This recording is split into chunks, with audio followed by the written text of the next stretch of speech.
John says that the purpose of his first letter is that we would have fellowship with God. And in verse 5, he begins to describe what that looks like. This is the message we have heard from him and declare to you. God is light. In him there is no darkness at all. What does it mean that God is light? When a beam of light shines through our window, we don't say, look, there's God.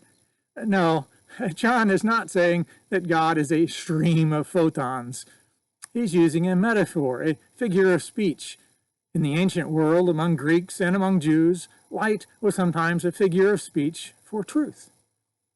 Light helps us see, and the word see is a common metaphor for understanding. See what I mean? When John says that God is light, he means that God helps us understand what's really there. He helps us see what is true. God is always true. In him there is no falsehood at all. There's nothing deceptive there. So what does it mean for us? Verse 6. If we claim to have fellowship with him and yet walk in the darkness, we lie and do not live out the truth. What does it mean to walk in the darkness? It's the opposite of living out the truth. When we share in God's life, then we will live in the way that God teaches. And since his teaching is always true, then we are living out the truth, living in accordance with the truth. But when we do not live the way that God teaches, we're walking in darkness. We are not sharing in who he is. So John summarizes in verse 7.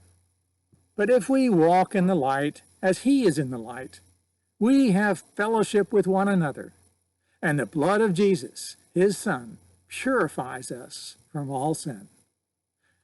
If we are following the instructions, then we are sharing in his life, and we are sharing in life with everyone who has fellowship with God.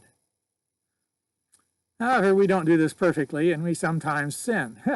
But not to worry, the blood of Jesus purifies us from all sin.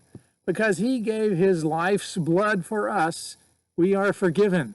We are qualified to have continuing fellowship with God.